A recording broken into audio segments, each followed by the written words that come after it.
Hey, how's it going, everybody? This is Craig Peters here from Soundiron. Today is our first ever live stream on our YouTube channel. So something I've been wanting to do for a while. Thought it'd be fun to interact with you guys a little bit and compose some stuff live on the fly. Today we're going to be using Iron Throne, which is our newest upgrade so this is Iron Throne version 2.0. And even though Halloween is over, I thought it'd be cool to maybe do something sort of like a horror type track, because this library is very geared toward horror type stuff. So I thought that would be fun. Dathan, thanks for the kind words. Thanks for tuning in. And for all of you who tuned in, I hope you all had a fun and safe Halloween. You know, now it's a couple more months and the year is over. It's going by fast. So I have a few different things set up as far as stuff that I'm going to be using today. I tried to prep a little bit of, some effects presets from the library just to have some things kind of ready to go.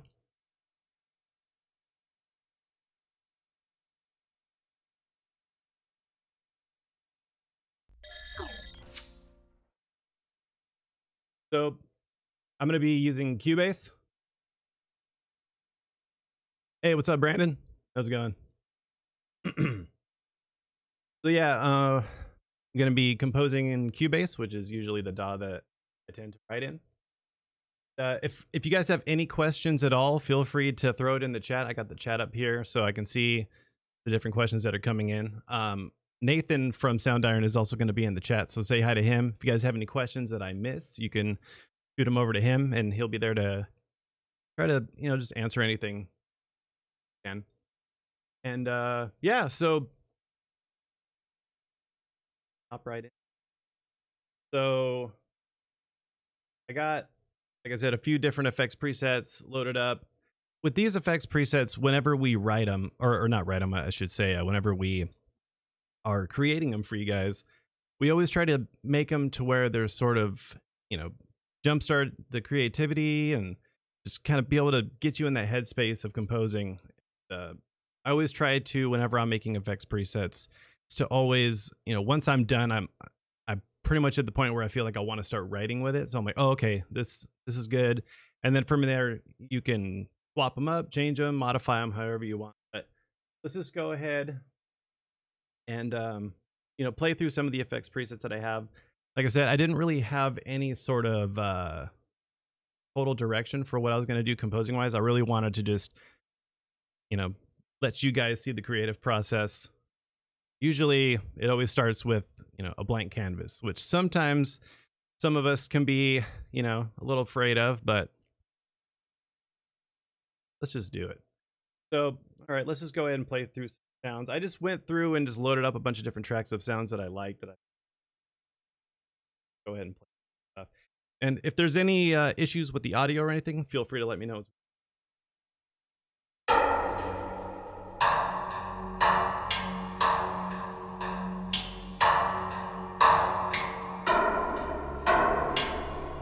Got some mod wheel stuff going on. Let me back this up. So for those of you that are familiar with our libraries, you'll know that whenever you see MW in the name, generally means that it's mod wheel controllable, that we've assigned certain parameters to work with the mod wheel. So this one, when you just have the mod wheel all the way down,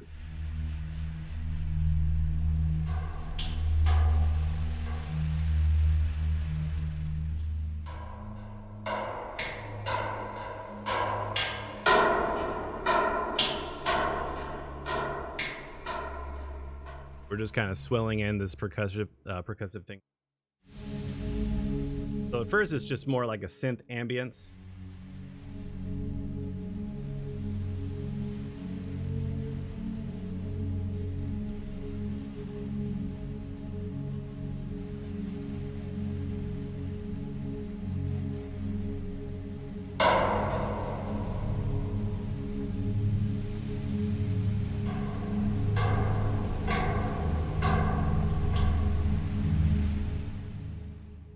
No, for Iron Throne 2.0, if you are an owner of the first version of the original version, there will be an upgrade pathway for you, so you'll be able to get the library at a cheaper price. If you've never owned Iron Throne, all you have to do is just purchase it. It's on sale right now, actually, for $19, and it's going on until November 10th. So yeah, so it's on sale right now too, so it's super affordable. And then yeah, so all right, let's get out of here. Let's check out the next one. See sort of what I want to start this track off with.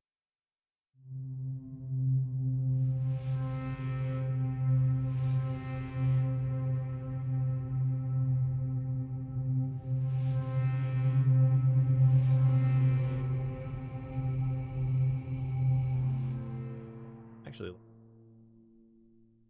this I always sort of, when it comes to certain tracks, it's always good to kind of ease you in a little bit, especially with horror. I feel like with horror music, a lot of times they kind of like reels you in and just bam, hits you with the scares. But for this, yeah, like I'm not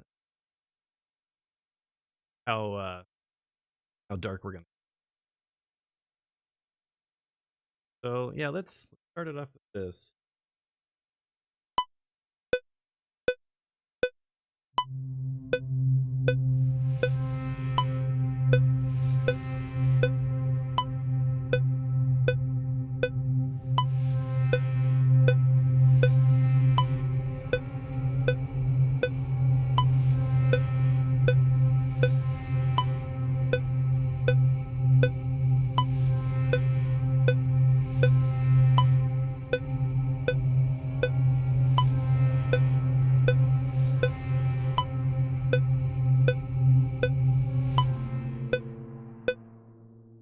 So start it off like that.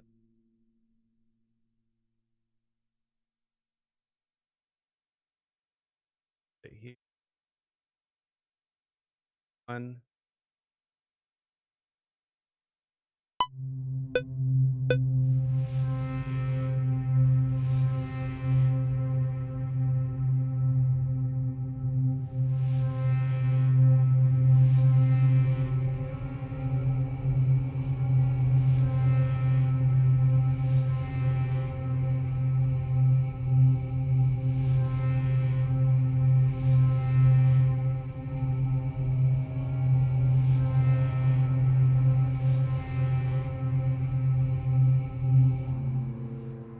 Cool. Kind of set it in the mood a little bit. Let's see.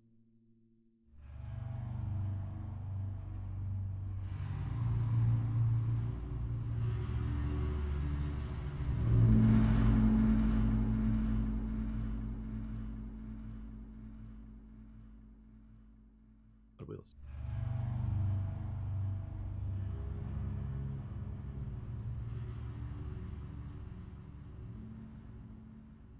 A bit more.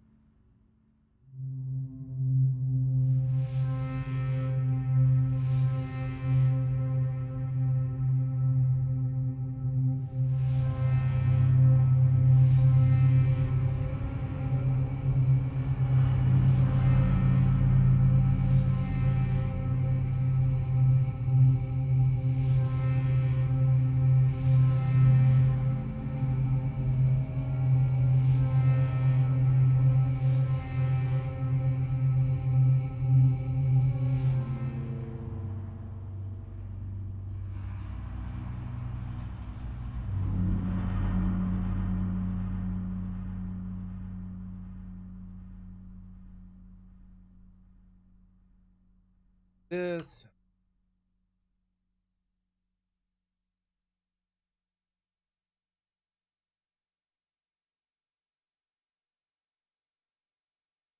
All the way.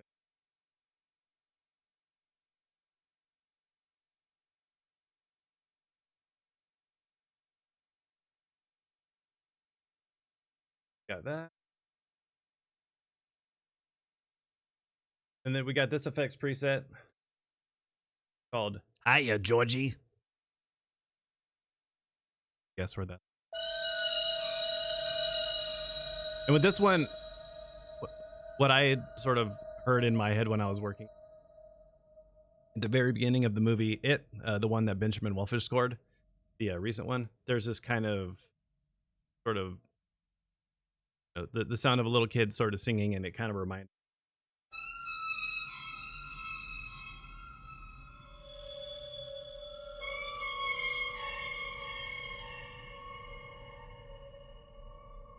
Drop this. Go for it.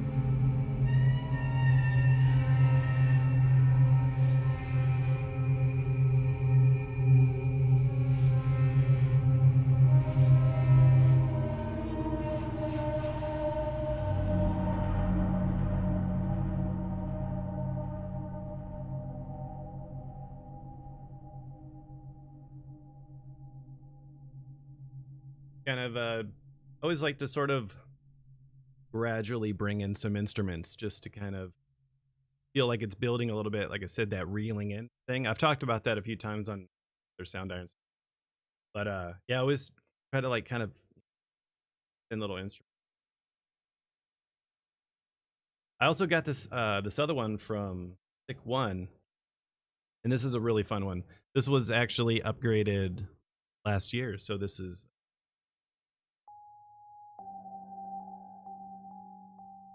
There's this effects preset called Ashes Fall. It was very Silent Hill inspired.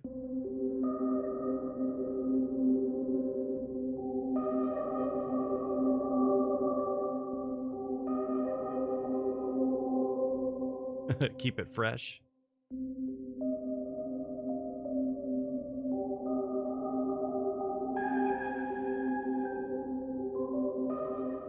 I think now might be the time to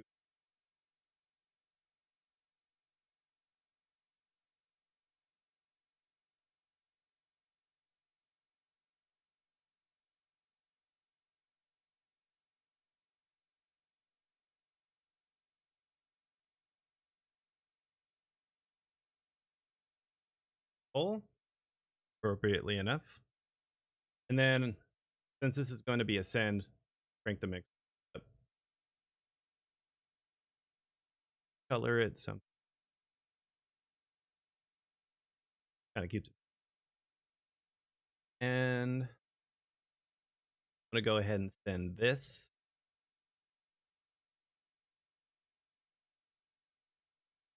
Black hole. On.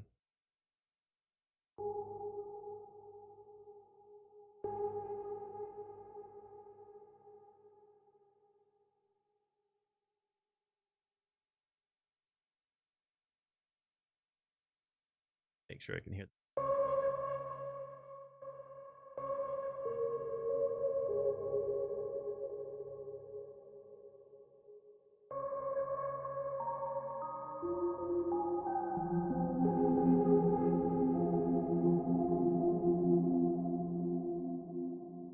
Hey, what's up, Chris? Better late than never. Fashionably late. All right, cool. So we got some black hole on this. I'll probably load up some other effects later. You know, start kind of mangling the sound a little bit. Try to put them in a little bit since we're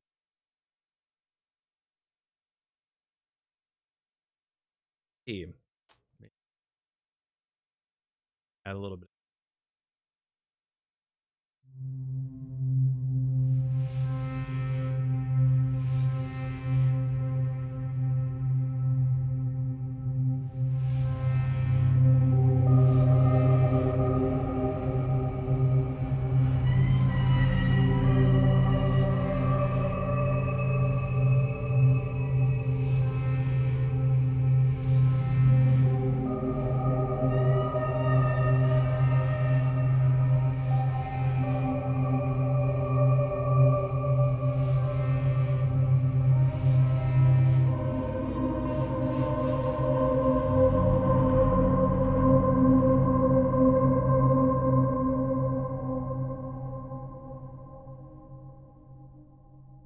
cool.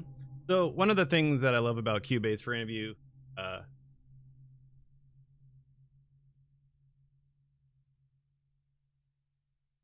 is it just the mic or the music stuff too?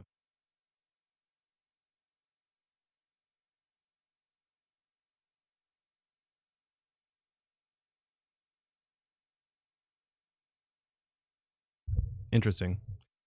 How does that sound now if I'm talking like this? Maybe I need to make sure I talk a little bit louder.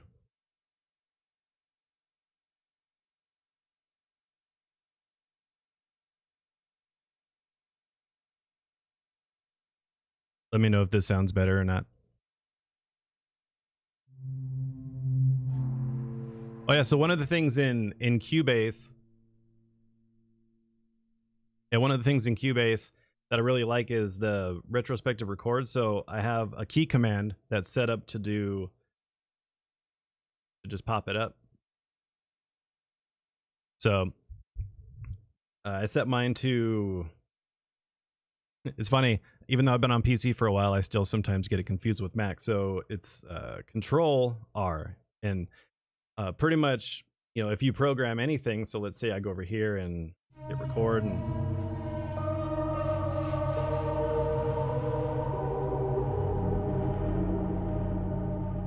well, actually, recording that, my bad. So let's see. And if you basically will never lose ideas, which is great, because that's one thing you never want to do. Like you're playing something and you're not recording, and you're like, ah, where did that idea go? And you forget it. So then I just hit Control R and boom, there. So let's see. Back here.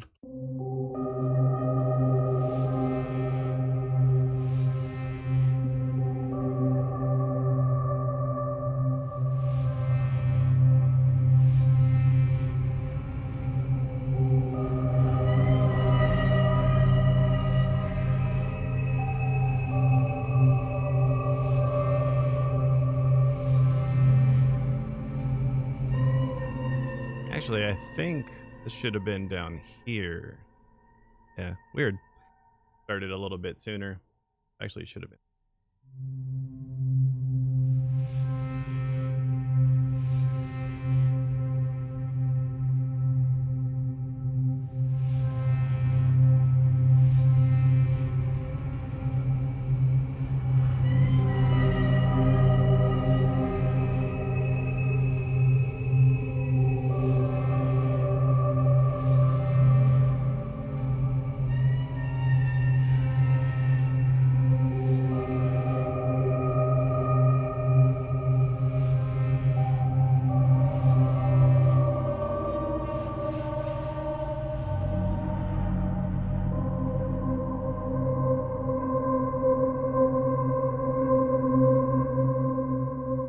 I think I'm gonna.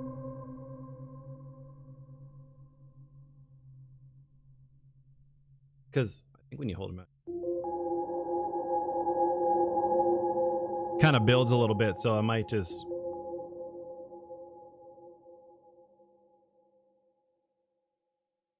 let it kind of naturally decay.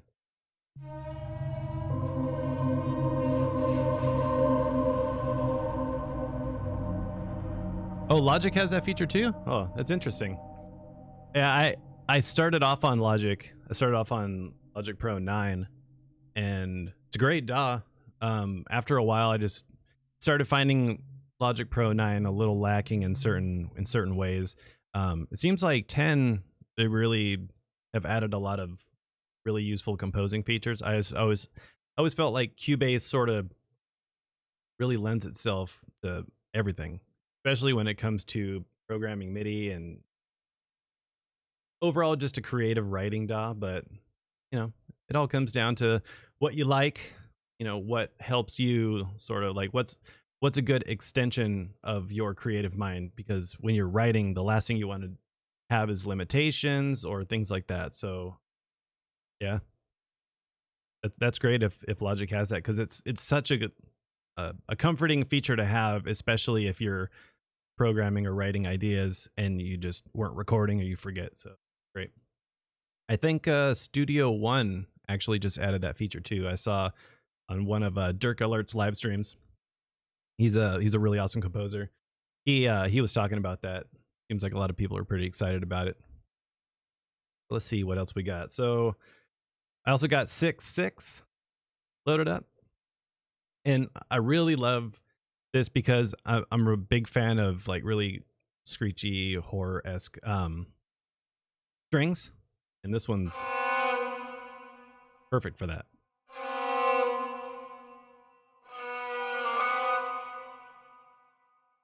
So I think I might run this through Black Hole too.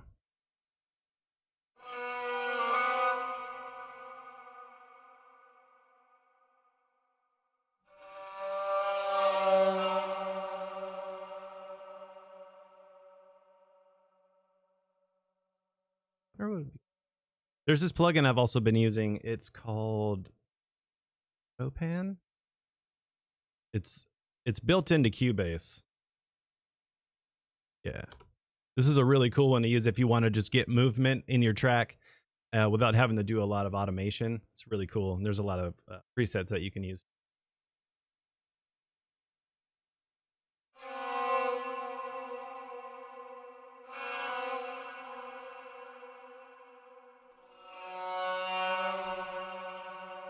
Let's see. Let's set this to sync. It'll sync with the music. There we go.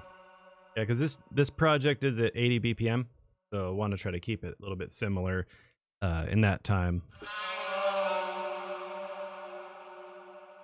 It might be cool to put some delay on this too. Don't mind my horrible typing.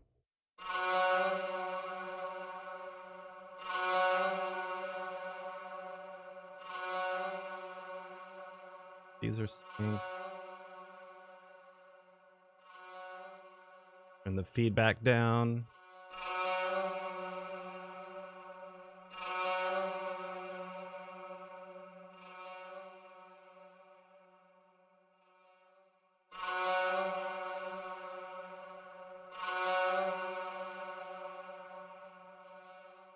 Let's go through the presets, see if there's anything. Rhythm enhancer, stereo spread.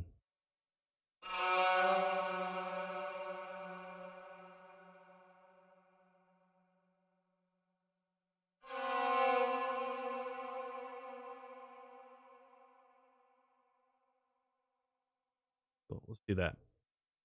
If you're just tuning in, welcome to the live stream. This is our first ever Soundiron session live. Normally, we'll have these sort of pre-recorded so you can see the the overall process. But for this, thought it'd be fun to, since today is the last day of our Halloween sale, we have a 50% off sale on our website on select products, perfect for horror and other types of scoring stuff as well. But definitely, if you need to add some new sounds to your horror scoring palette, these are the products to do it. And we don't usually do 50% off, so this will be a pretty big savings.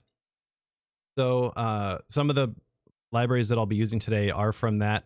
Some I might use some other products that aren't on the sale, but want to try and keep it a little bit within the stuff that is on sale. So if any of you want to check those out, it'll be here. Don't leave yet, because we're still writing some horror, still getting trying to scare myself before dinner. So let's see. Let's go ahead and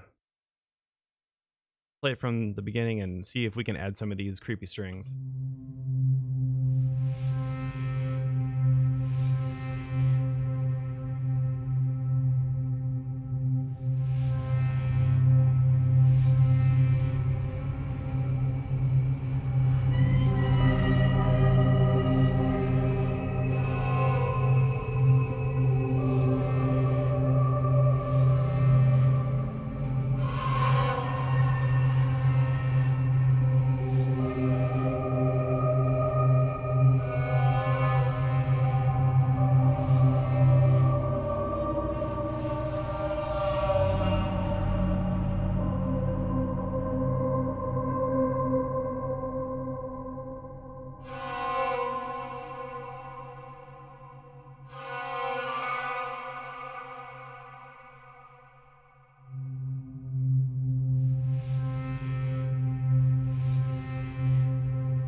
So for those of you who are watching, be cool to see where you're actually watching this from. So it'd be cool if want to drop it in the chat. Let us know where you're watching this from.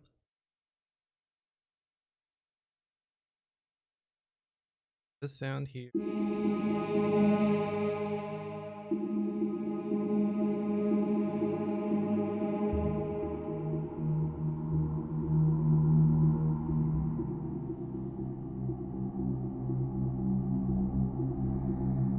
This might be cool to come after all this up.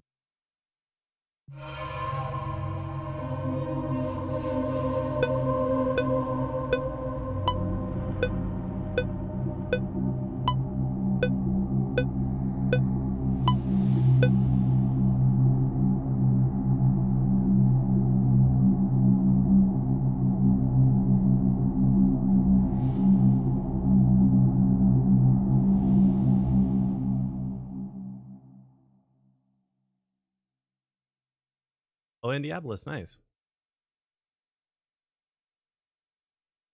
Something's got the mod wheel on it, so let's.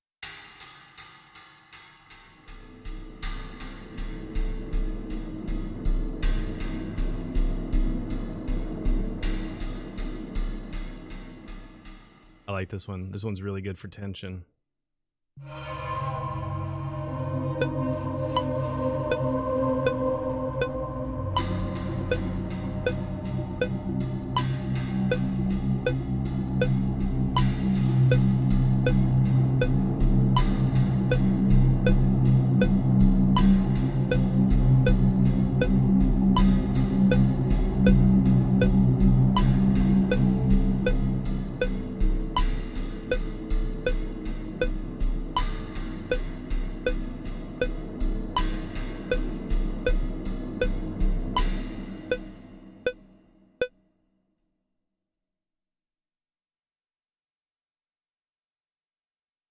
See what we can layer with it. Got this other one called the Boiler Room. So Freddy Krueger's right around the corner.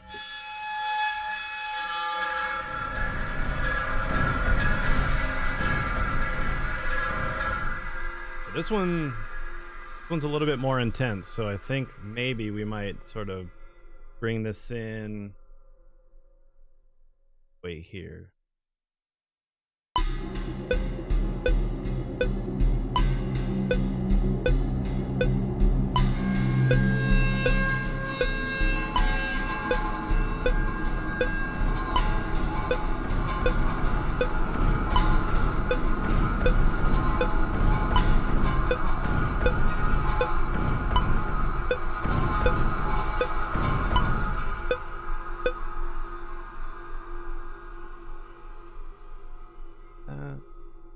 This one's a cool one.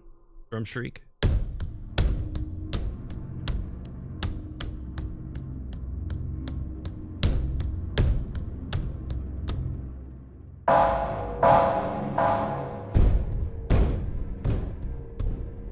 Maybe we can.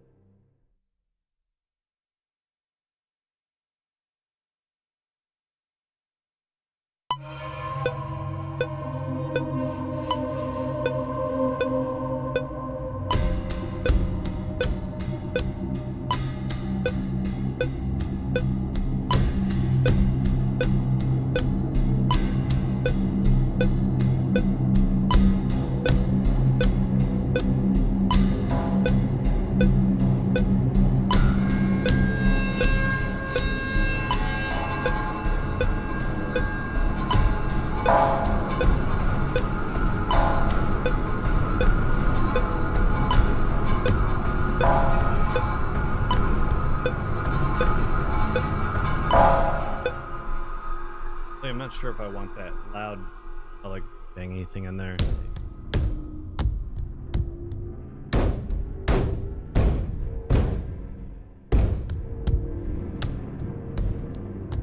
think I want to keep a little bit more drums. Go ahead and get rid of that, hit record, do it again.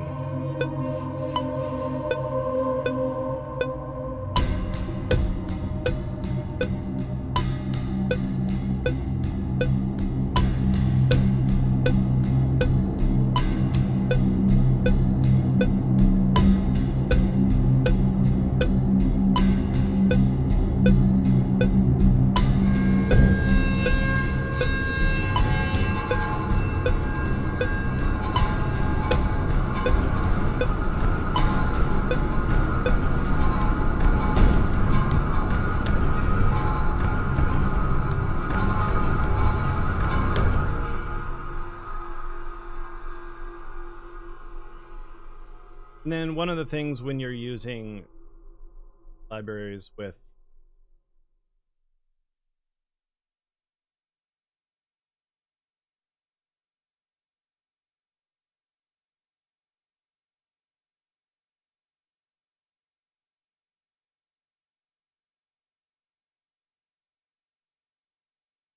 hear this.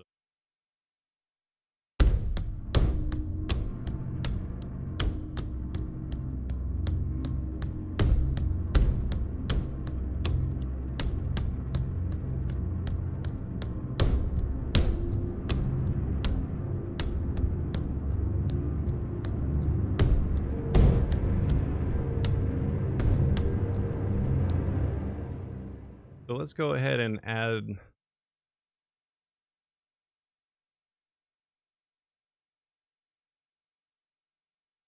effects track. We'll put on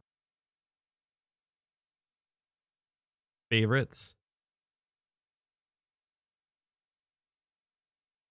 Let's do vintage verb.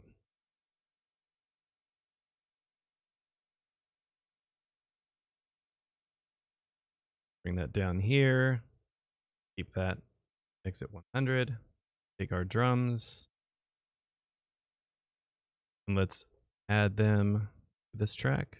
Vintage verb. Oops. That's fine.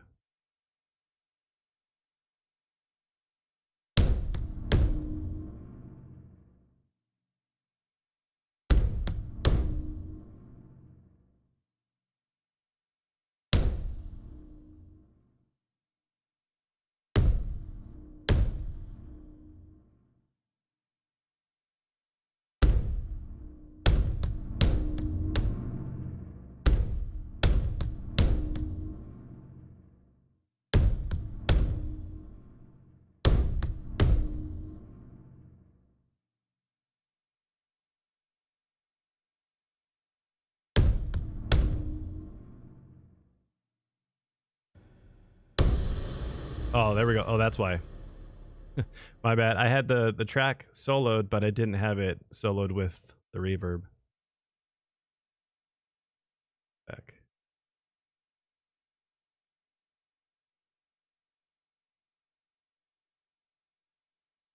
Alt.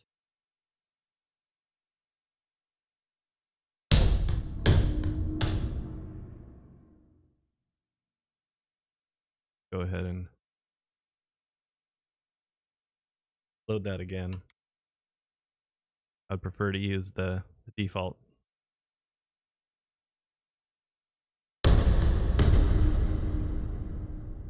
Down a little bit.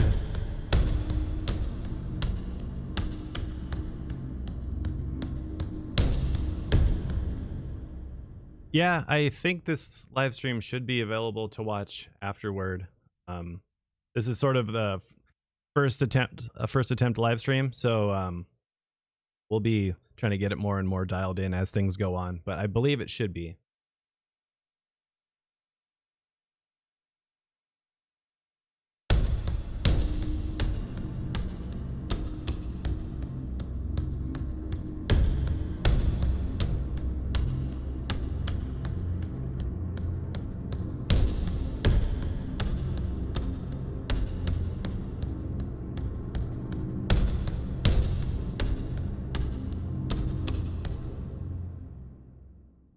Cool. Oh, don't do that.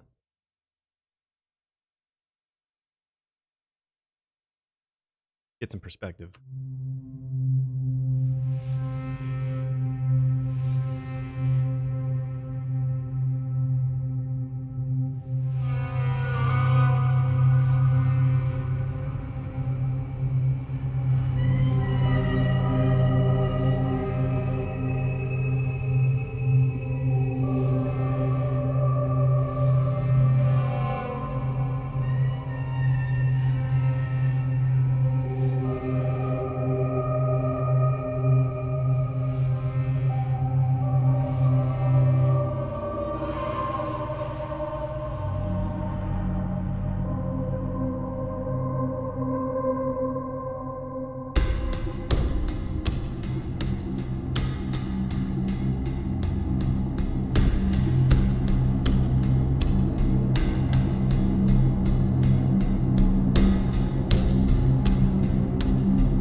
This track so far, it's not very musical. I mean, there's a little bit of musical elements by using this Ashes Fall.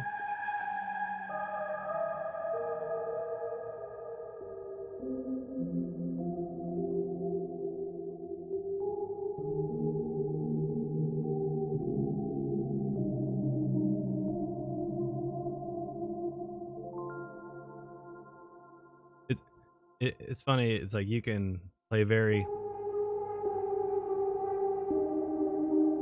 like the harder you play, it responds to it. So if you're playing really hard, you get that. Or if you play very light, you can get this.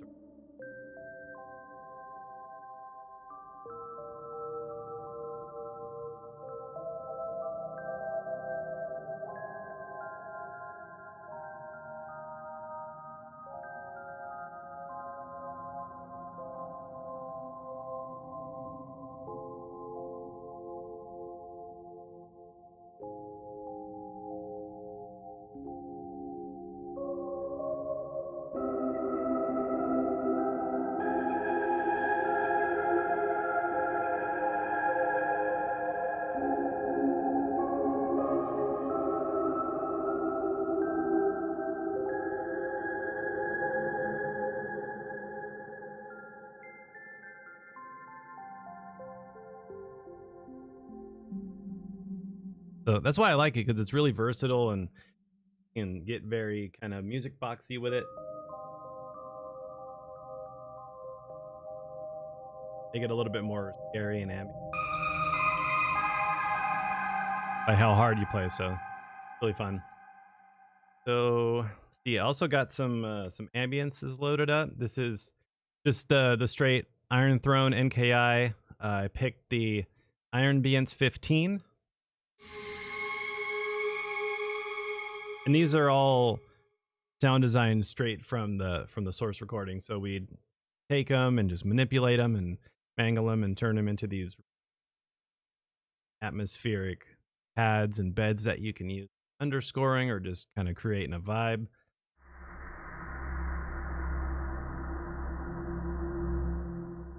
Hey Chris, which library are you talking about?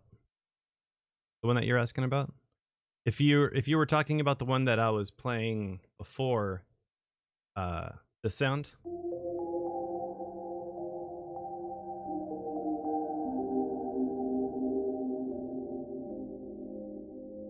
This is from Sick 1, and it's one of the effects presets.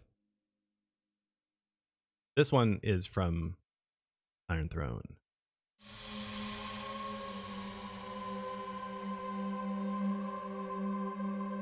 This one's cool. You can hear that little, it's like high pitch sound. Yeah, the last one was Sick 1.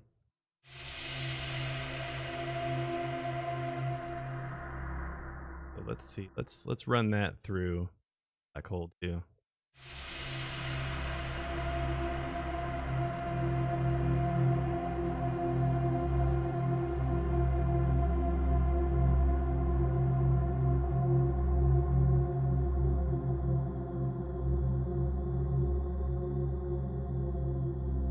Sometimes I like to do that. I like to excuse me, the mic is in my way.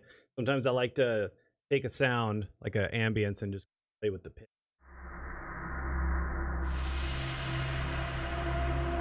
Just slightly pitch it up.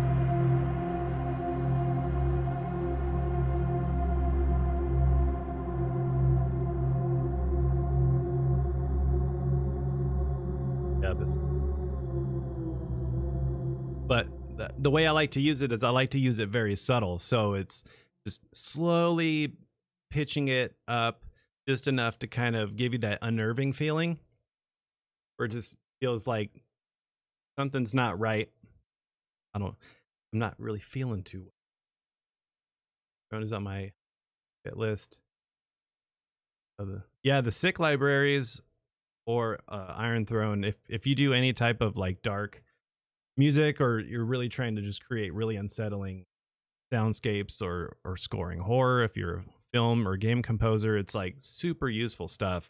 And it's just a great way to just kind of like tickle your track with something that just, you know, scares you, for lack of a better word. But yeah, let's add this in. Maybe I'll play it a little bit higher just so there's not too much stuff in the low range.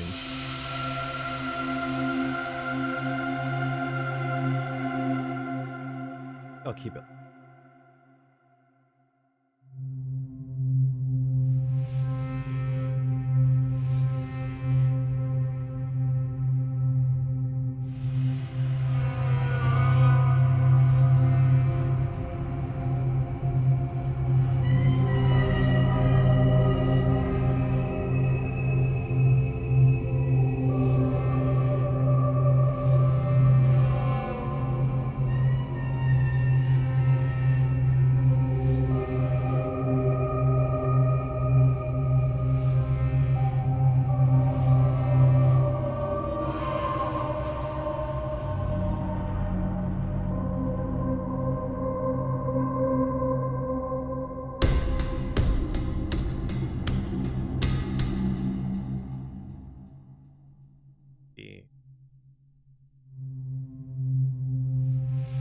You have a trailer that introduces an evil tyrant type character. Awesome. That sounds like something fun to work on. I think I'll start it here. And I just recently got this mouse not too long ago, but it's the Kensington trackball, and I love it. It's awesome. For any of you who are looking for a new mouse, this is definitely a cool one because it's got all these different buttons you can set stuff to. So if, let's say, it's always nice to not have to move your hands as much unless it's like going to a keyboard. But if, let's say, like you cut here, stuff like that, and then I just hit this button, deletes it. So it's one less thing I have to do moving around. Pretty handy. This, go here, delete, gone. And see, what do we have that we haven't used?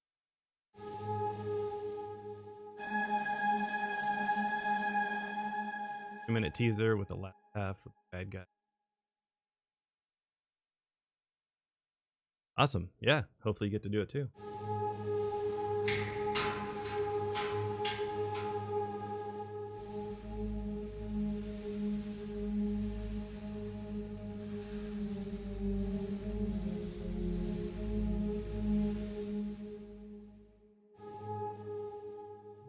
Listen to it and see where we can maybe drop this in here somewhere.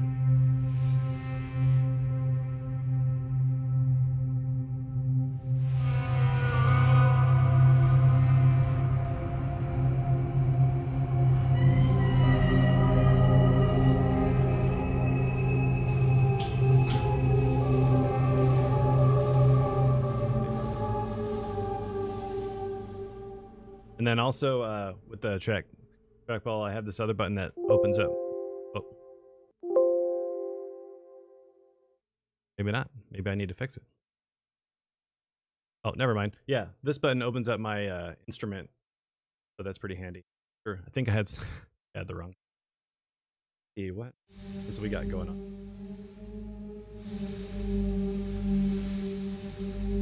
Kind of want this more.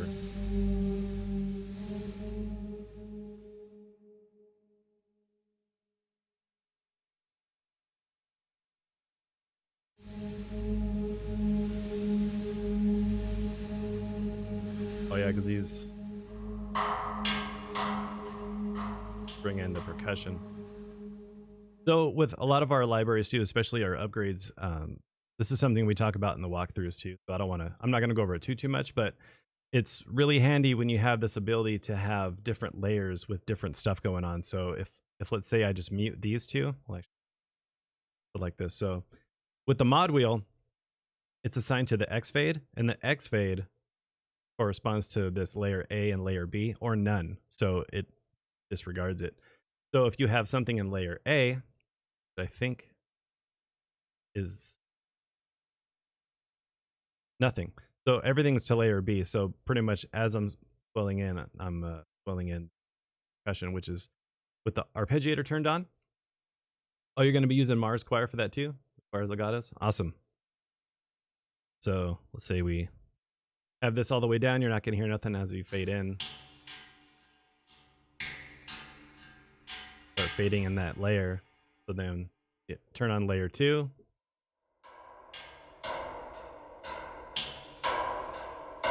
And you can hear that they're sort of panned, I think, around like 25-ish% left and right. So you hear this kind of back and forth thing. Then the ambience is set to none. So pretty much from the bottom of the mod wheel to the top of the mod wheel, you're going to hear that ambience. And then you're just fading in the percussive sound.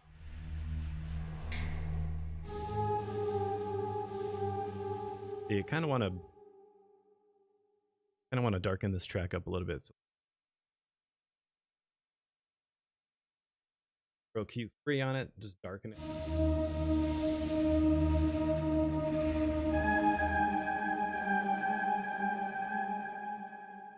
Go ahead and send that. Let's send it to the vintage.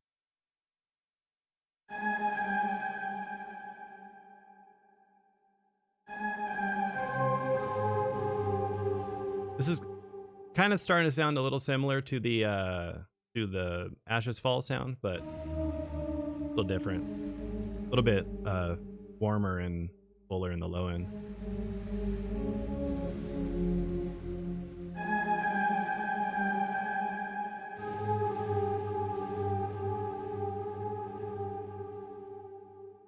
Try that. At least since we're here, might as well.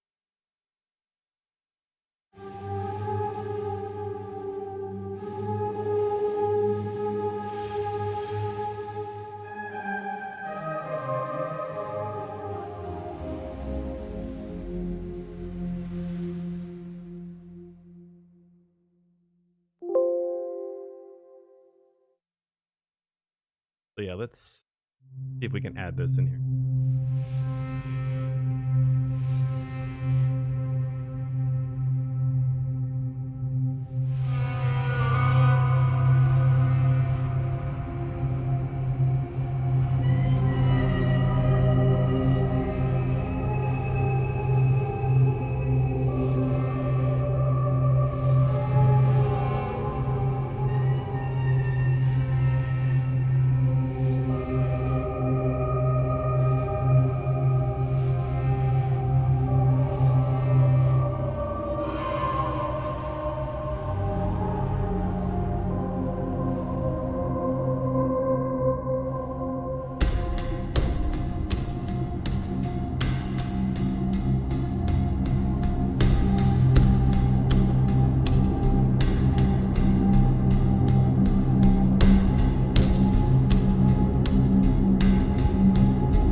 Cool. Yeah.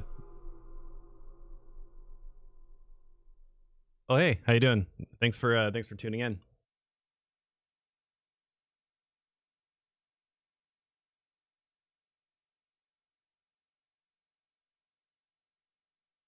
Solo.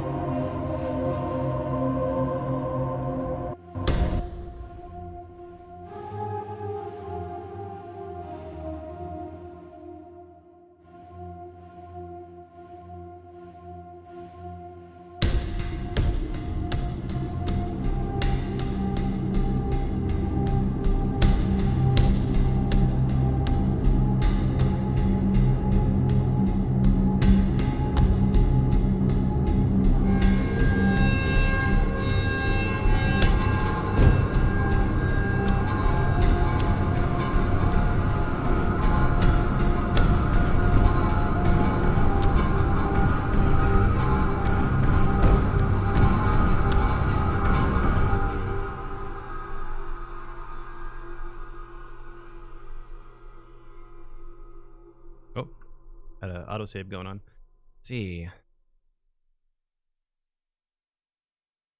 Go ahead and duplicate this. Load. See what kind. Turn this off and just categories we.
I want to find something with a little bit more.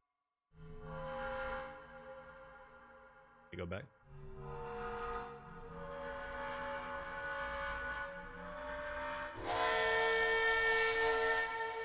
That might work. So now I'm gonna enable this. Now I have that sound stretched across.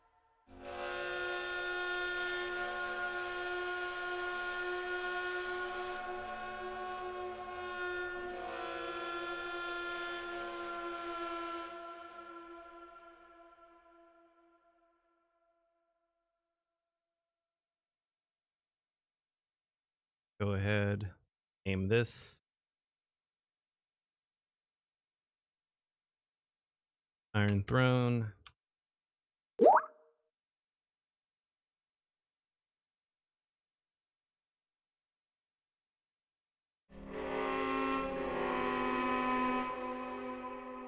See if we can add.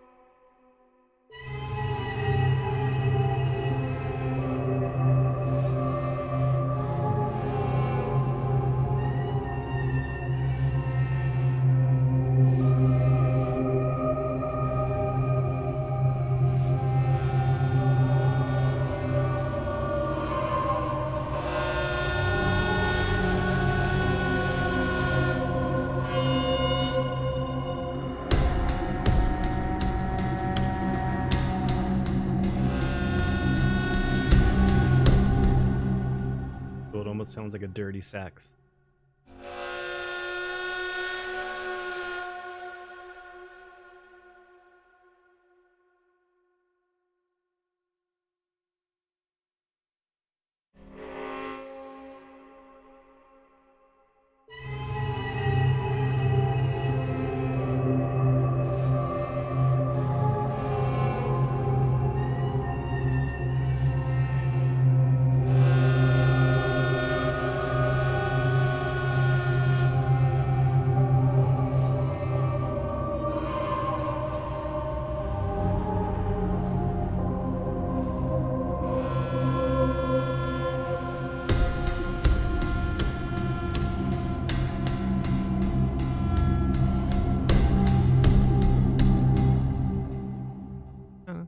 I'll leave it for now.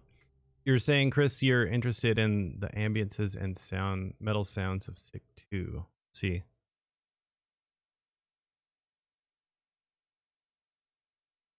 Here.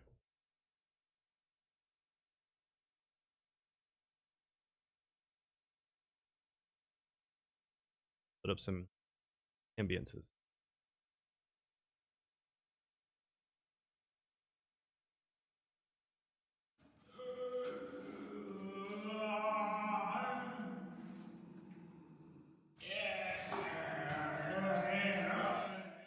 Creepy zombies.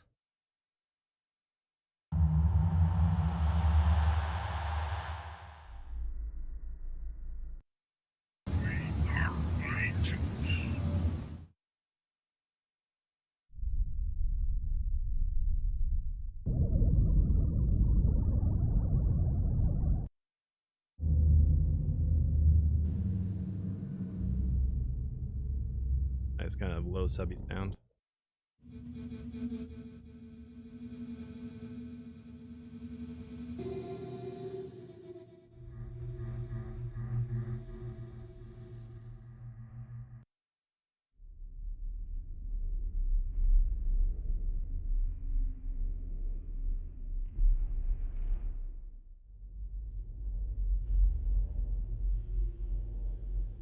No, but I think there's some kind of Latin choir type stuff in Requiem Choir Light. I think there's some stuff in that. It's either that one or Element. Forget it.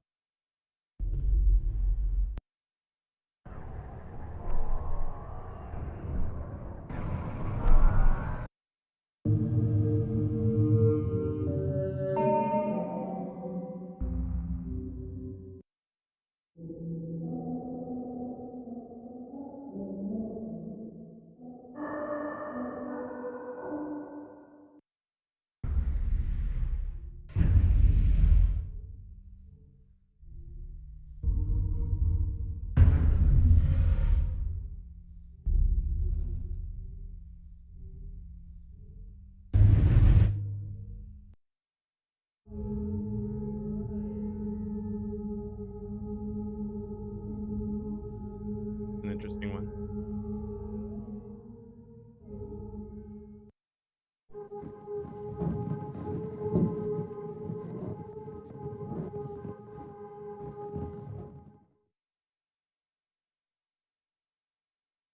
Cool, that's got good. I don't know if any of you can hear that if you got headphones. Studio monitors. Kind of back and forth thing. That'd be my.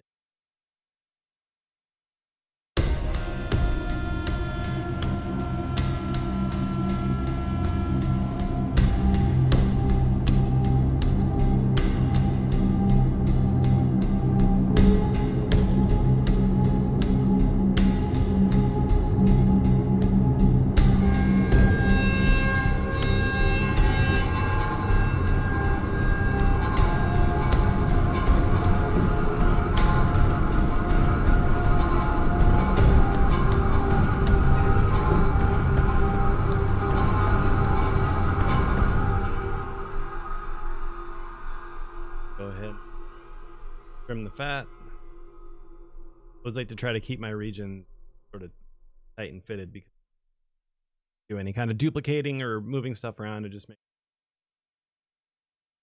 drag it around that or fitting it in. Okay, let's name this stick 2. Works for me.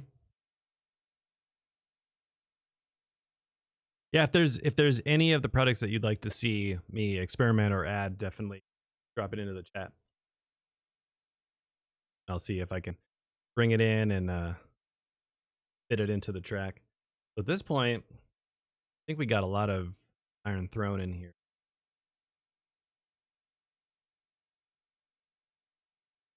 Oh, nice. Yeah, it's, what is it? I think is it this one?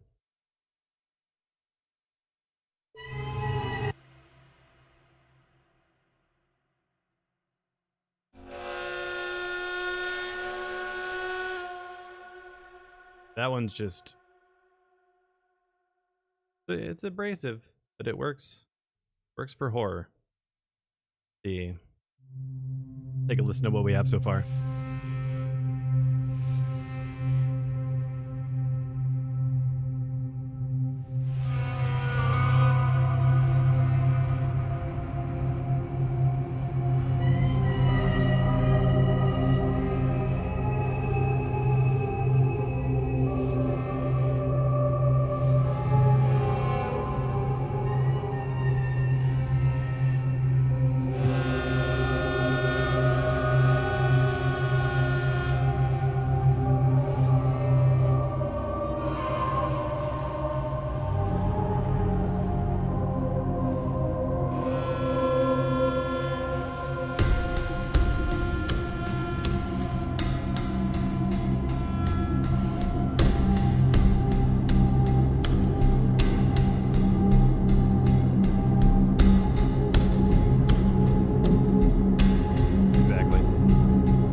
Cool.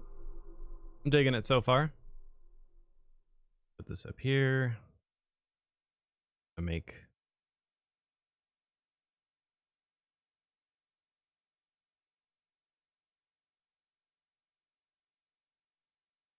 for any of you, sometimes I get asked in the comments section of some of our other Soundiron session videos or YouTube videos, and you're wondering what my iPad is over here. This is using Metagrid, and basically, if you're unfamiliar with Metagrid, just go over, not now, but later, go over to Jason Graves' YouTube channel. He has a great explanation of how he sets up Metagrid, and I've definitely borrowed a lot of the ways that he approaches it because he figured it out and it works amazing. So I have that set up over here. So there's certain things that I forget because there's a million and one things you can do in Cubase as far as key commands and stuff like that. So just by having it over here and like color coordinated and stuff like that, it definitely with organization and just being able to work quick, which is the goal whenever you're in a time crunch or something like that. You definitely want to be able to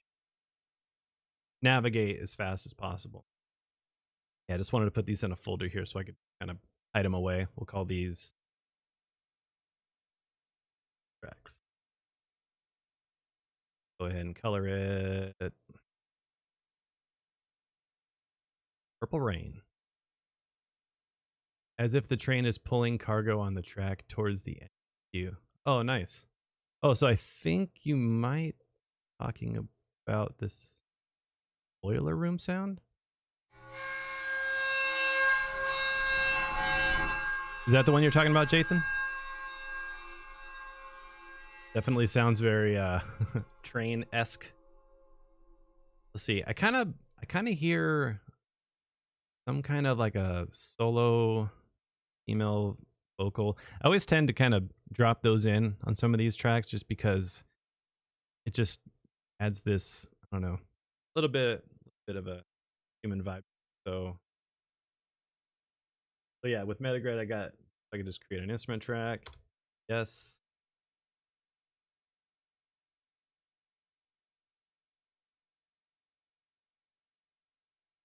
Even try Kimba. From the Voice of Wind Kimba library. I don't know how this will work.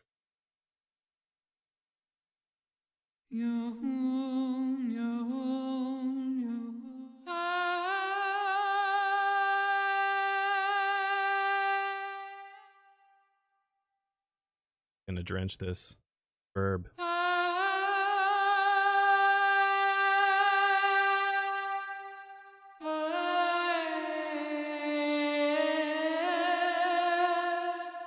And her style is very kind of like meditative and fits very well for like meditation type music or even some Celtic type styles too. But I'm just kind of playing around here. We'll see. I might not end up using this, but kind of wanted to experiment.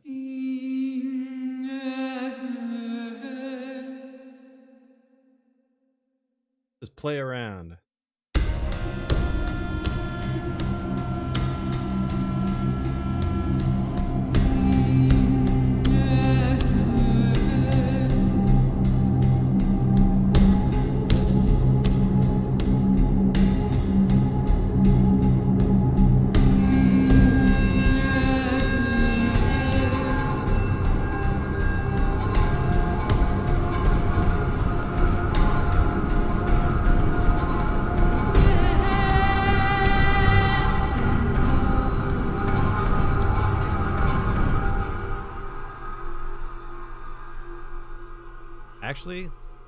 Actually kind of like it. I don't know about you all, but kind of cool.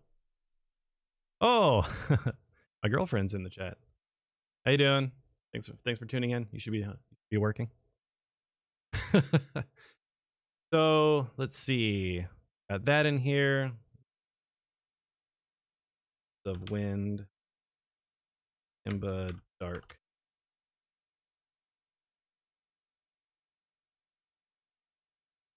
Also, one of the things that you can, that comes in handy if you are in Cubase. If you hold shift and enter while you're entering a name, it'll rename your region. So super handy. Oh, thanks. Do you start like this on a blank project, or do you use any templates? A little. I do have templates. I am a fan of templates. For this, I didn't load up a template at all. This was actually pretty much a blank canvas, minus the fact that I did add in some effects presets before, just to sort of have a starting point. I didn't want to, waste too much time kind of going through sounds and picking out stuff.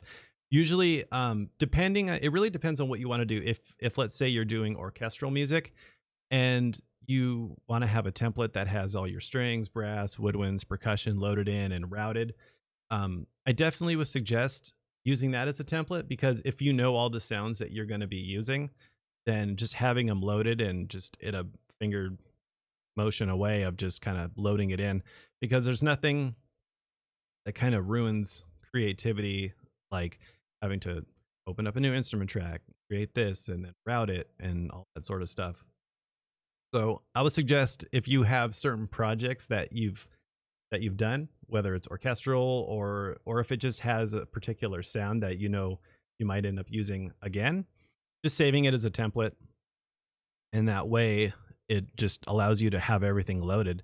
Especially templates are great for if you do stuff like routing stems, being able to have all those stems routed to all either your effects tracks or groups, so that way you can just go through and render them out and everything's just routed. It's usually what, when it comes to templates, I feel that's where they're really useful, as far as being able to just have all the routing stuff, all the boring stuff. You don't want to do the painstaking things. It's easy to forget. Oh, I forgot to route this to this thing. So I definitely suggest using templates if you're in a time crunch, or if it's a project you're gonna, like I said, do some kind of orchestral stuff.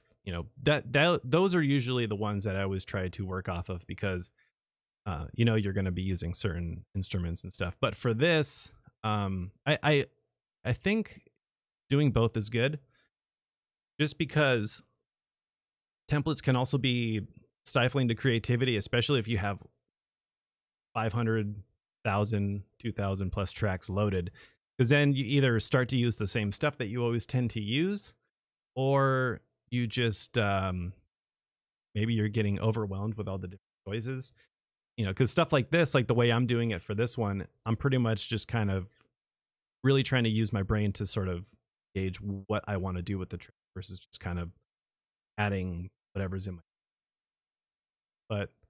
But both are really useful. I do use templates for certain things, especially for certain bigger projects, or bigger either orchestral projects or things like that. So, but a lot of times when I'm writing demos or certain tracks, especially for Soundiron demos, I usually just like to just blank page it and whatever I'm sort of feeling, and just really kind of get inspired by the sounds and then just run with it.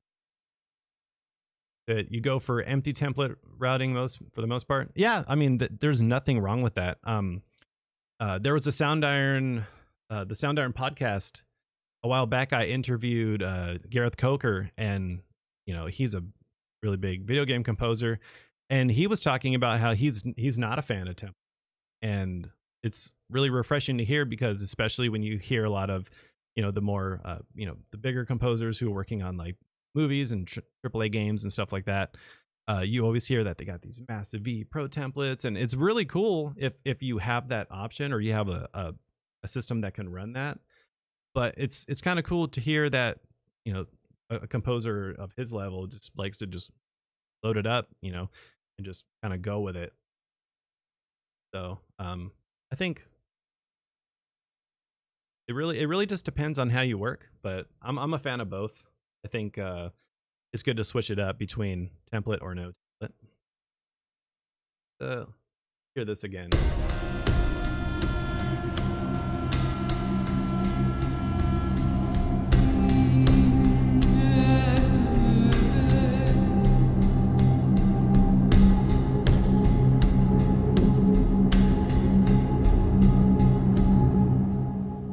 Oh, as far as this stream, pretty much what we're doing with this stream is we're writing a track with our latest upgrade for Iron Throne. So a lot of the tracks that you're hearing in this stream is going to be using this library, which is Iron Throne. Very geared toward horror and more like suspenseful cinematic scoring, stuff like that. So for this track, it's a little bit more on the darker side. I don't know if it's full horror. Not too sure. You be the judge. But just kind of going for something really just dark and gritty and a little bit musical with some of the sounds. So and then now we're adding some solo vocals to it. And Kimba just has a really cool voice.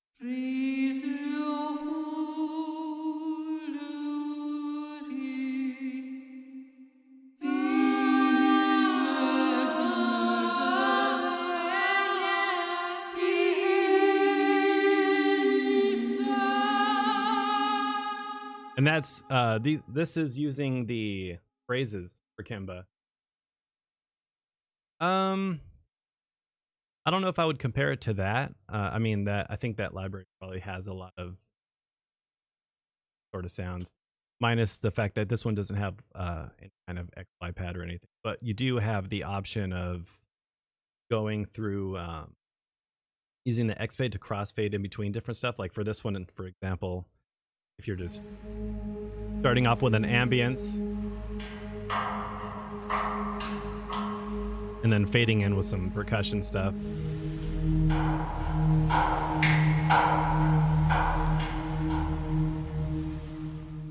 Or you have this one. Anytime you see MW, basically it's mod wheel controllable.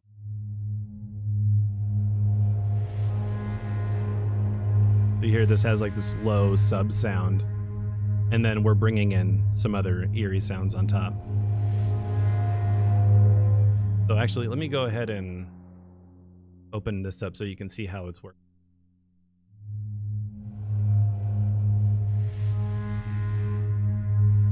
And if you want to get a little bit of an insight into the different sounds you're hearing, we'll just go ahead and mute them.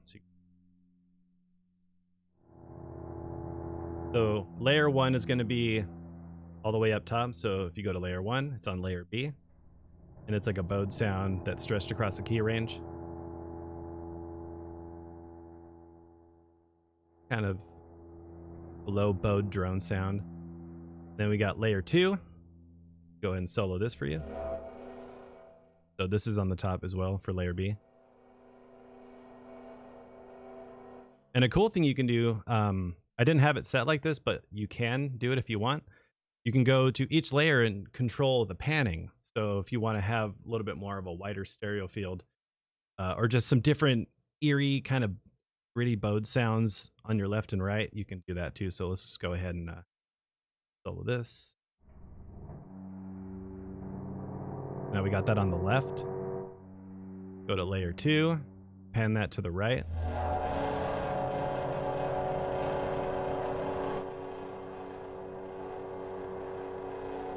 So you have these two different sounds on left and right, kind of, not necessarily binaural in the sense that there's two different things kind of going, sort of thing, but just that kind of widens it out a little bit. And then go ahead and turn on this ambience, and then now we can fade in those two pan sounds. We got the ambience.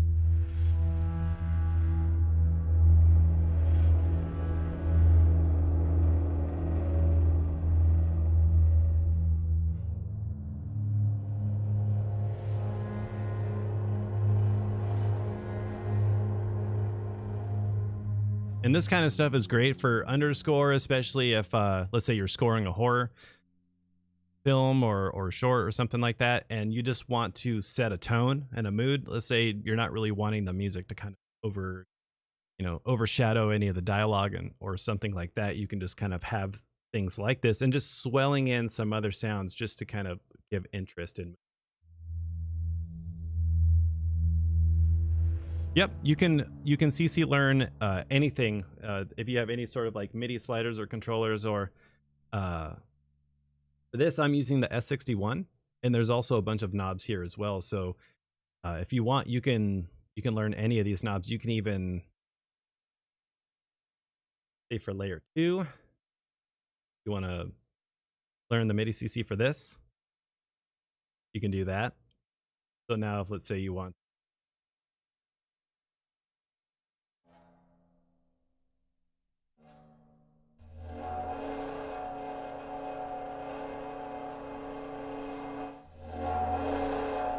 you need to replay it again though. So you can do that. So yeah, any type of MIDI controller that you have that, you know, has the ability to control certain MIDI CC parameters, super easy. For this, I literally just right click the X fade and then learn MIDI CC. So as you can see right now, I already have it learned, so I don't want to mess with that. But it's super easy. Yeah, just right click, set it to learn, move the MIDI CC controller that you have that you want to assign it to, and done. But yeah, I really like this kind of stuff because it really it keeps it interesting but keeps it subtle. And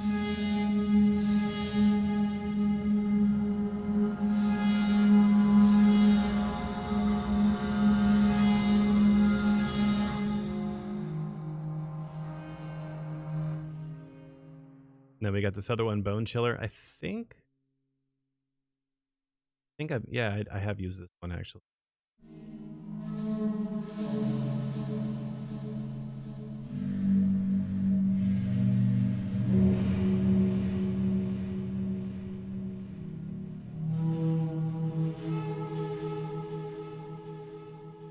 Maybe I'll add some more of this towards the end of the track.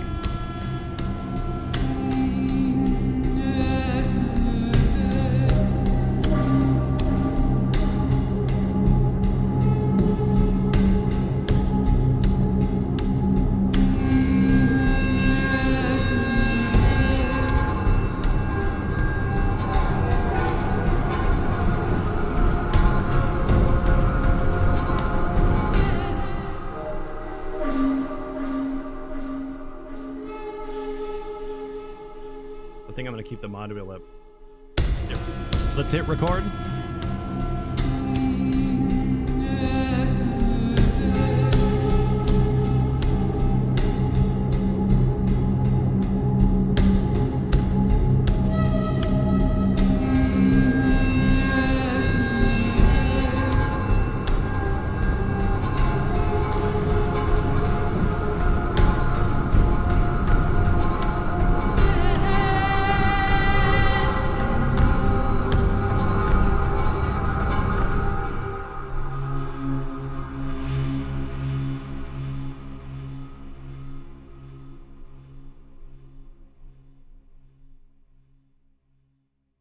Cool.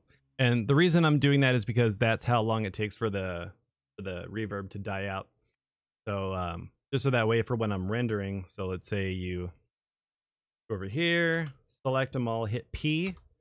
Now your range is completely done. So then when you go to export, you just hit audio mix down, boom, everything's there. Super easy. Are you using the Soundiron Reverb module for this?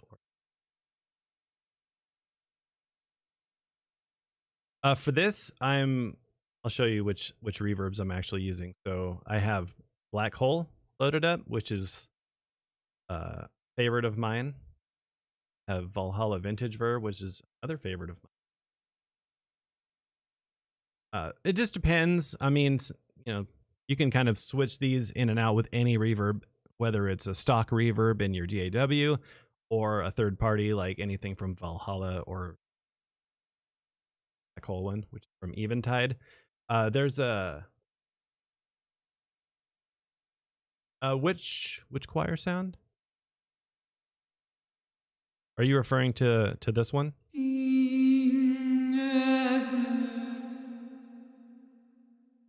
Yeah. Yeah, Nathan's like me. Valhalla is definitely an easy go-to. Another cool one you can use if we want to turn this off is the Valhalla, yeah, Supermassive. And this one is free. So for any of you who want to dabble in some Valhalla effects, this one is free and it's awesome. There's a lot of really cool presets in it. Let's see, not sure which track in here or which ones are sent to that. From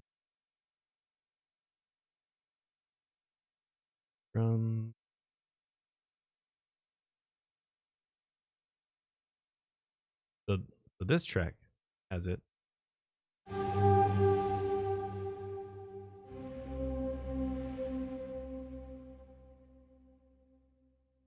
Play around with.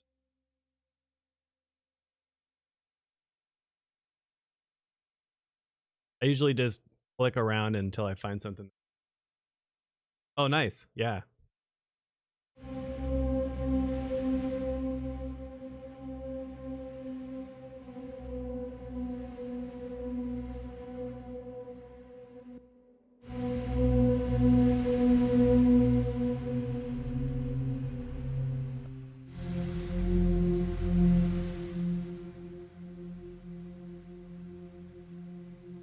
Yeah, and they're super affordable too. That's one of the things I really like about Valhalla is like not only are they really great reverbs, but they're very reasonable.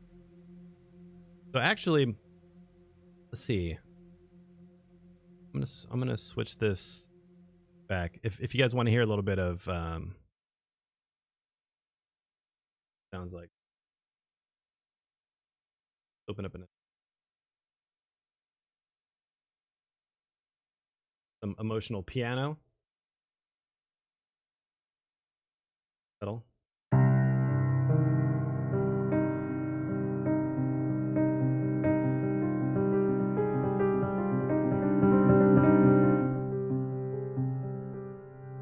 So I'm just gonna load up Supermassive in here. That yep. That.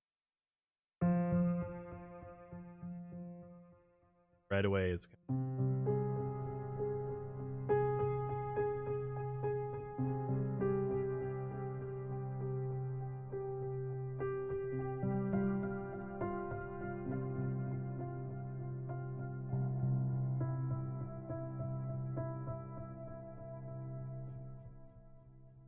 yeah. Let's just go in, play around. So looping, notes, synth.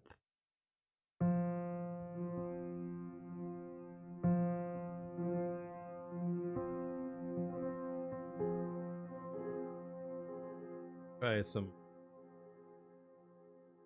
large. And this is very similar, similar sound to something like Shimmer. It has that really big, wide ambient sound.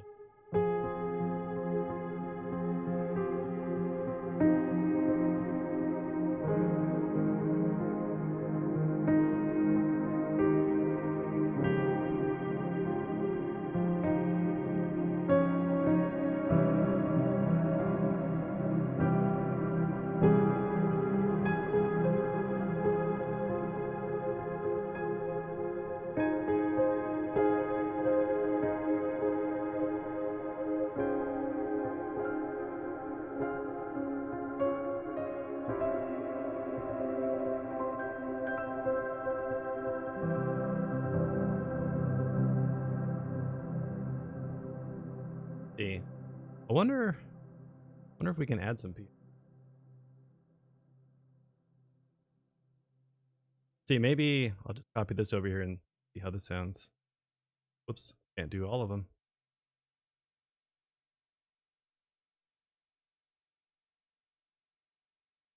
Piano.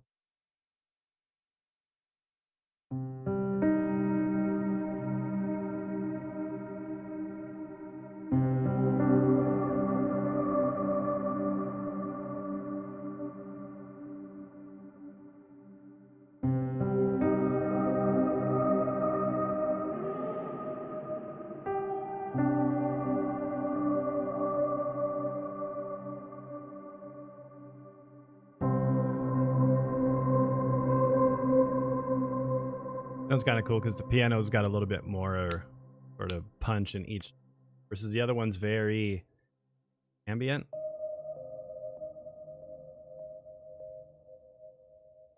Add in some piano.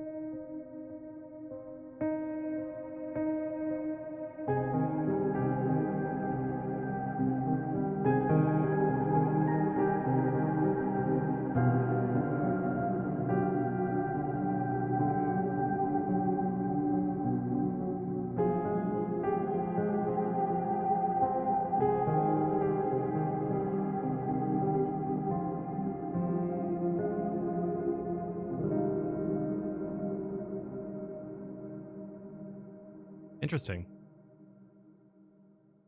See, well, we can actually duplicate this. That. Oops. Sorry about that. Load in.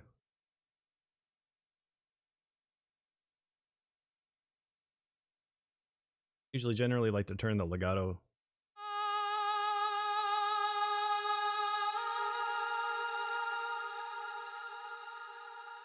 See, let's do.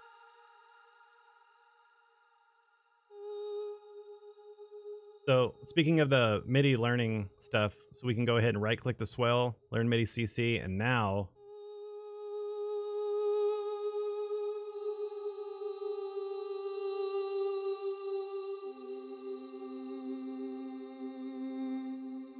let's see.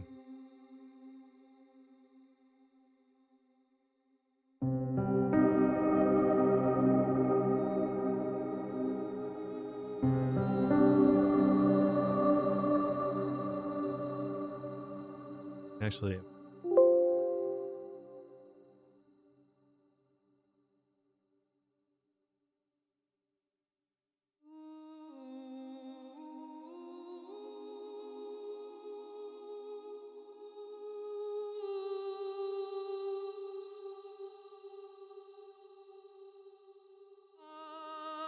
so now I think I'll do a little bit more. A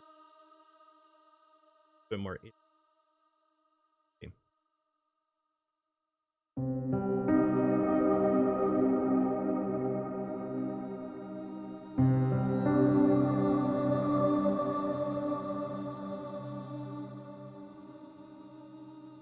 Actually, bad. Here, let me rename this.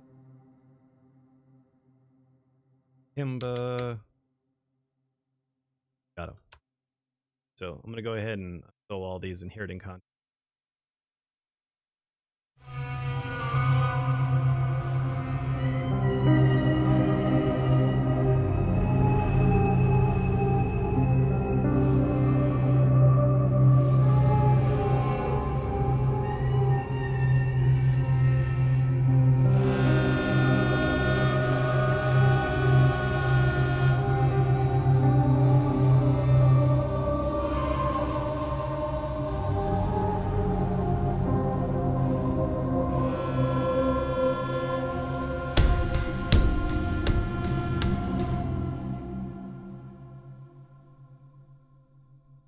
Started here. I think I started it a little too early.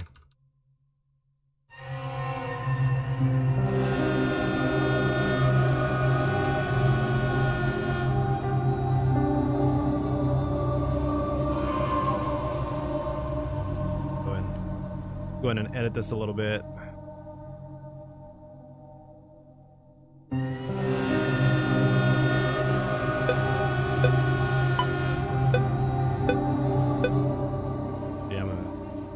Bring this over a little bit. Start it here.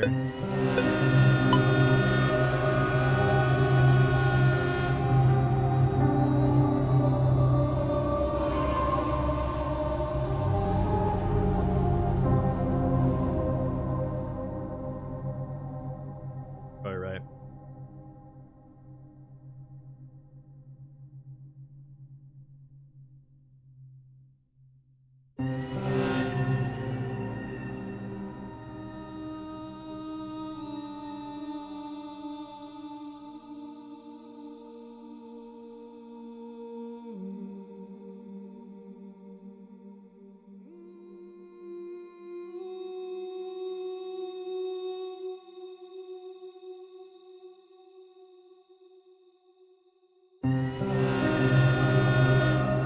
Actually, you know what? Go to the beginning.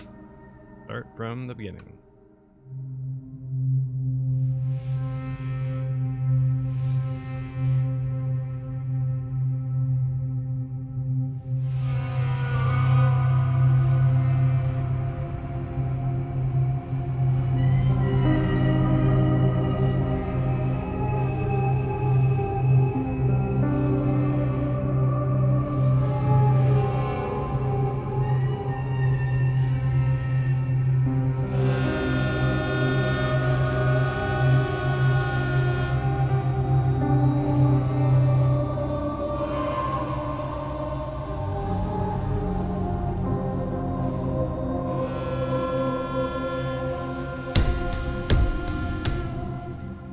Actually, I don't know if I want solo vocals there. Let's see. Maybe we can.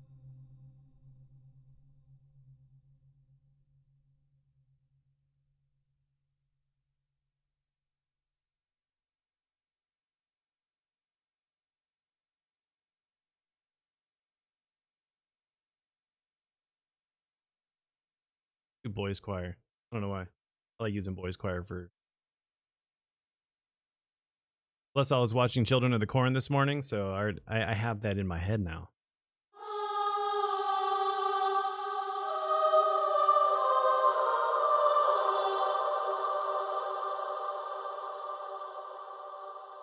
Probably.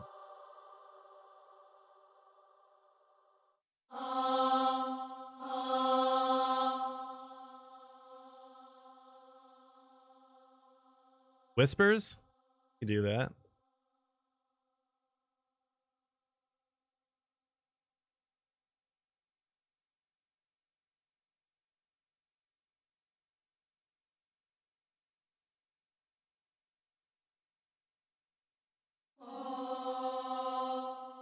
This is super creepy.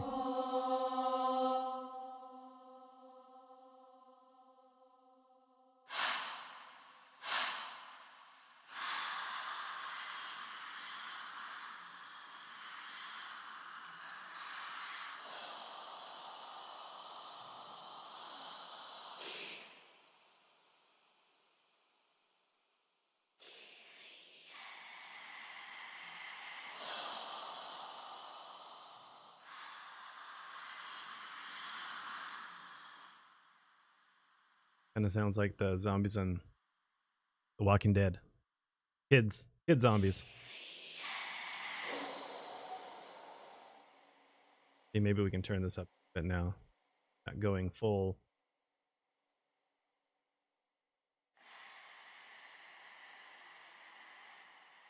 Turn up the wall.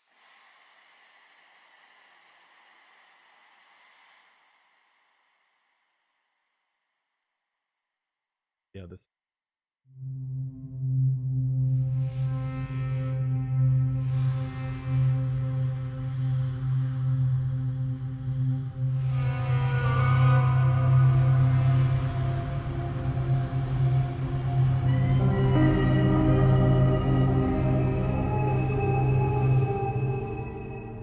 Go ahead and delete this because not needed. See, that sounds kind of cool. Change this.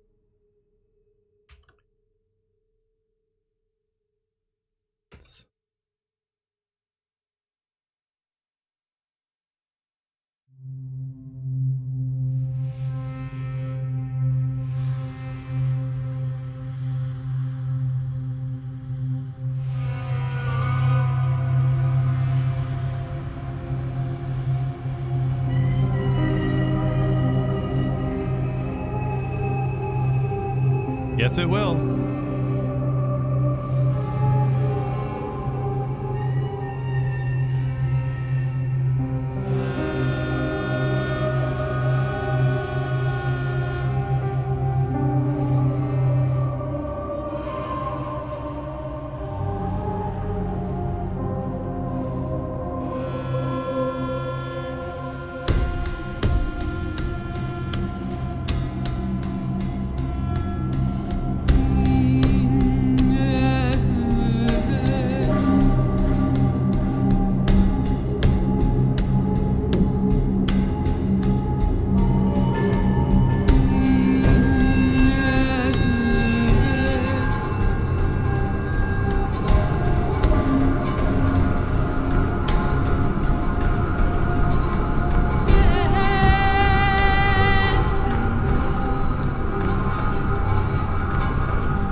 I actually had the reverb off on the vocals.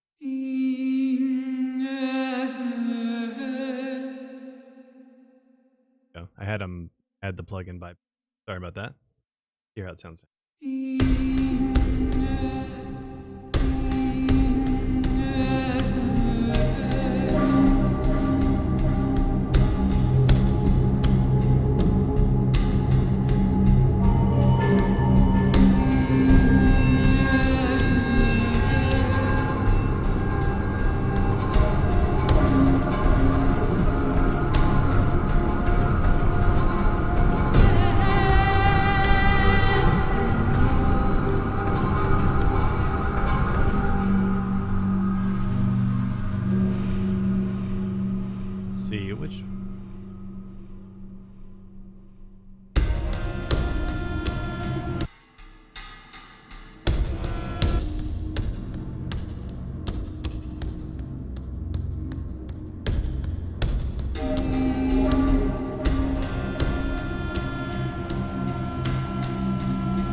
Yeah, we can do that. Let's see. Let's add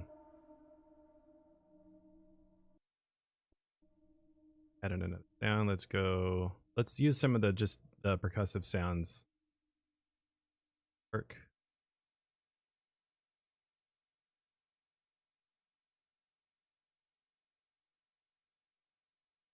Let's just load in some of the percussive sound breaks.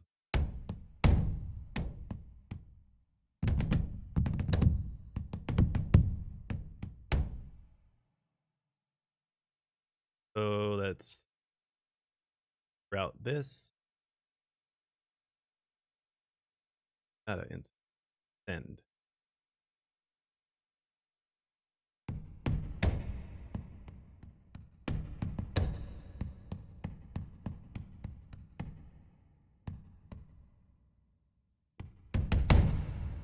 Actually, you know what? Since we have the effects rack here, we'll show you guys. There's an effects rack that's also in here as well. Got a cathedral, different pulse choice.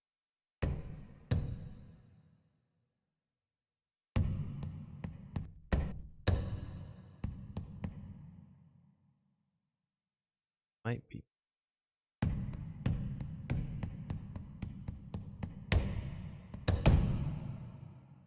Let me add a little bit of a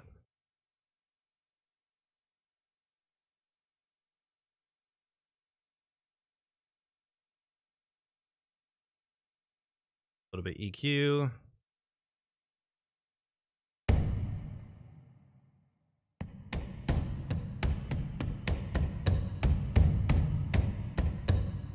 I'm kind of approaching this like a kick drum a little bit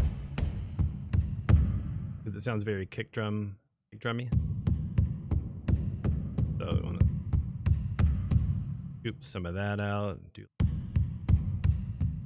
Do some of the attack.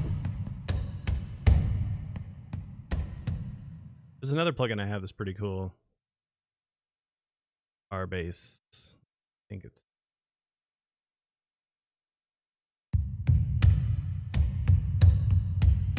This one's really good for just adding some low subby harmonic stuff.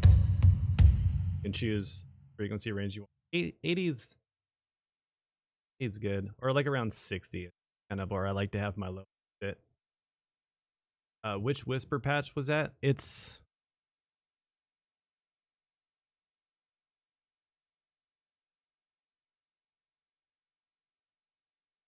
is the choral effects in Mercury Elements, and it's just set to this whisper. I think it's just like the longer ones because these are a little bit.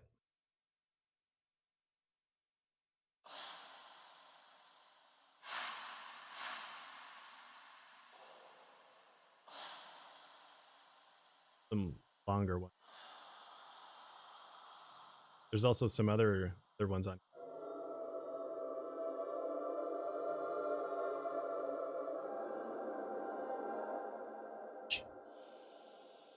Need to tell someone to be quiet. Balls. Those are really unsettling. So like, if you ever want to just add some kind of like one single note drone somewhere, you can just even.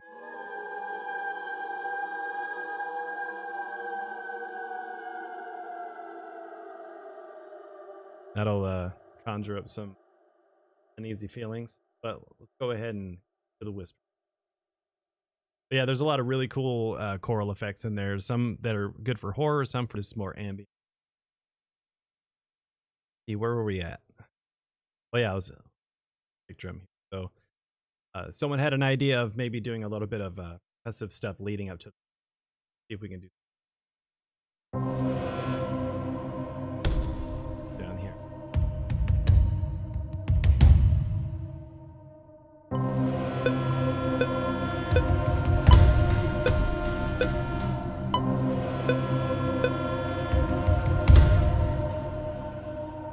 Quantize that a little bit.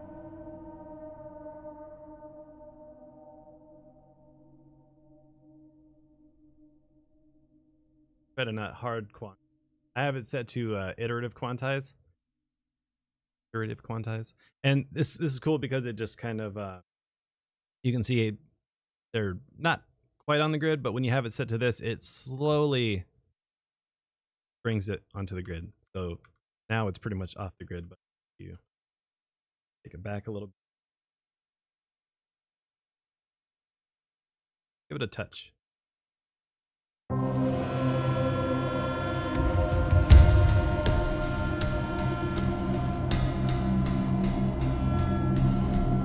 Cool. Thanks for tuning in, Raymond. Take it easy. Thanks for watching. Appreciate it. So let's see. Maybe we can add some other percussion.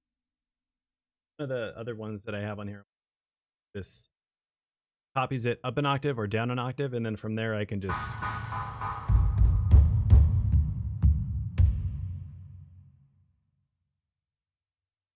a little bit.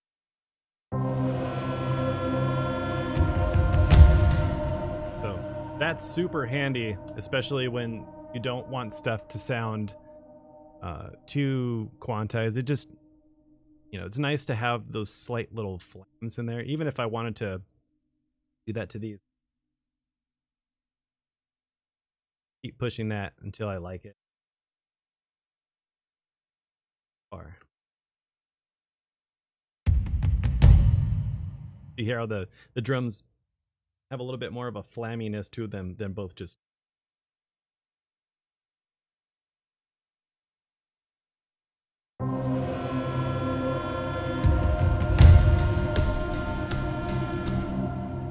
You watched a movie this weekend called The Black Box. Oh, nice. I haven't seen that one. I just recently watched one called His House. It's on Netflix. It's really good. It's one of those movies where it's scary without trying to be overtly scary. Just like the way that they edit it is very subtle, but it's scarier because just how subtle the edits are. It's pretty cool. Yeah, let's listen to this now. So maybe I'll duplicate this. Find a little bit more of a higher pitch, maybe a metallic sound, just a layer for that.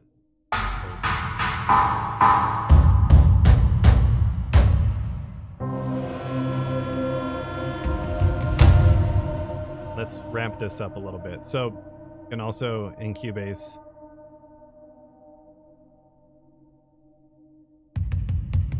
you can have stuff ramp pretty easily. Say we want to bring all these up. Like this little tilt left, bring it down.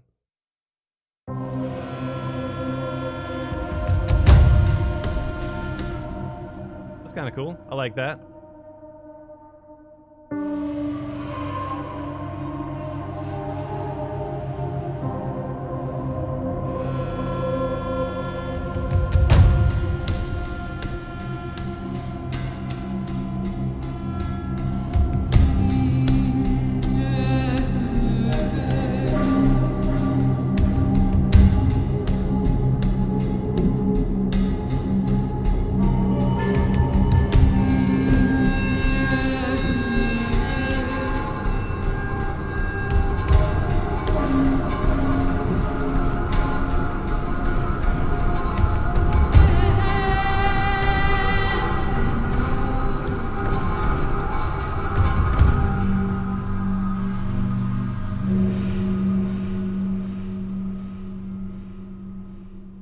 Just as I was listening back, I could hear a little bit more using the percussion that goes to keep that going.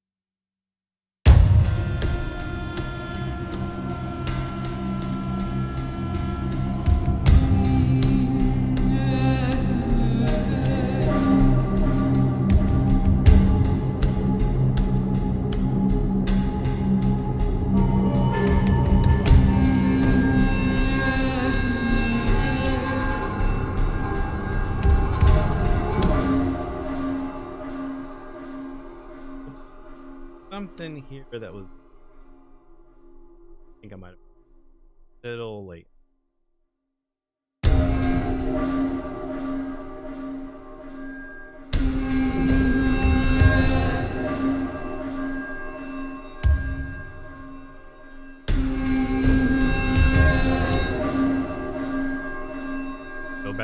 few bars here in context.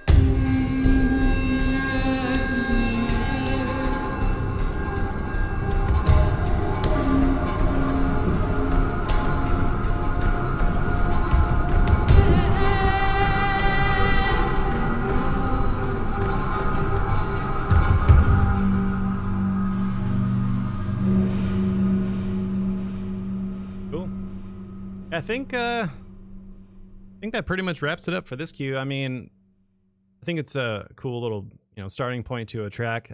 For any of you, if you guys want to listen to this track after the stream, I'll add it to our SoundCloud playlist for Iron Throne. If you want to listen to it again, just if you want to hear the libraries in context, or just come back to this video and check it out there. So, is there any other questions before we head out? And also, just as a reminder too, today is the last day of the send off some libraries, as well as get Iron Throne. Iron Throne is still on sale for $19. So super good budget horror library to just, whenever you need to bring the scares, Iron Throne is a great one for that. So you guys have any other questions? But yeah, we do. We do offer educational discounts. If you have any questions about that, you can contact support@soundiron.com. If you are going to school or anything like that, try to get you all set up. See if there's any other questions before we wrap it up. This was a lot of fun. This was a first time live stream on the channel, so definitely thanks to all of you who tuned in. It's a lot of fun. I definitely want to do some more of these. And now that we've had everything set up, and the first one I ever did was on Twitch, and that went pretty cool. So yeah, hopefully we can do more of these at least once a month or so. But yeah, so if you guys have any other questions, you can definitely leave them in the comments of the video if we didn't get a chance to answer them here during the live stream. But I want to thank you all so much for watching. This was a lot of fun. Definitely cool to have you guys chime in and see some of the composing stuff in action, scratch. So this was, so I want to thank you all so much for watching. Have a great rest of your day.